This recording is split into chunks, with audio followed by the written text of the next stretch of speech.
कि जब चारों ओर अंधेरा छा रहा हो, कोई अपना न दिखाई दे रहा हो, केवल दुख ही दुख, अशांति ही अशांति, उस समय आप देखिएगा भारी से भारी संकट की निवृत्ति के लिए एकमात्र उपाय है। यदि आप भजन नहीं करते तो आप दिमाग में लिख लीजिए, चाहे अपनी नित्य डायरी में लिख लीजिए। आप एक बात पर विश्वास कर लीजिए कि आपको कोई भी सुखी नहीं कर सकता।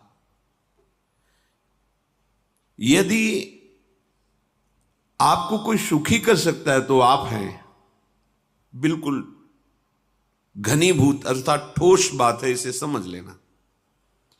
यदि आप अपने विचार के द्वारा, विवेक के द्वारा अधर्माचरणों का त्याग करके धर्म पूर्वक जीवन व्यतीत करते हुए भगवान नाम जप करते हैं, तो पूर्व पाप कर्म के अनुसार जब देह रचा गया तो उसमें जो प्रारब्ध दुख सुख का है वो तो आएगा, पर आपको परास्त नहीं कर पाएगा।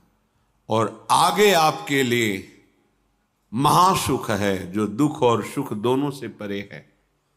अखंड प्रसन्नता, अखंड आनंद, वो केवल आपके करने से होगा।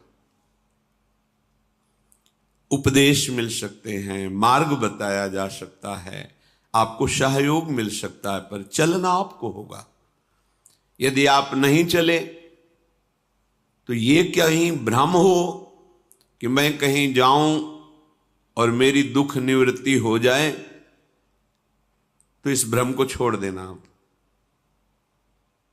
क्योंकि हम आप तो बहुत छोटे जीव हैं, अर्थात बहुत लघु तपस्या, लघु पुण्य वाले हैं।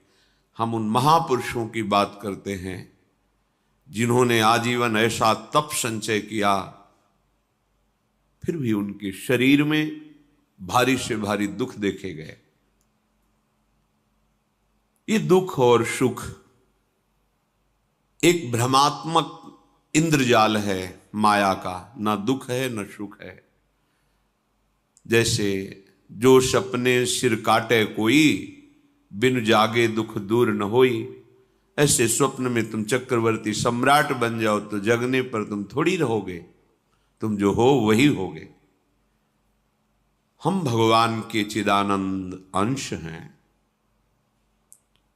ये भूलकर हम अपने को स्त्री पुरुष, अच्छा बुरा, धनी निर्धन, दुखी सुखी आदि आदि बहुत सा प्रपंच है, इसे हम अपने दिमाग में बैठा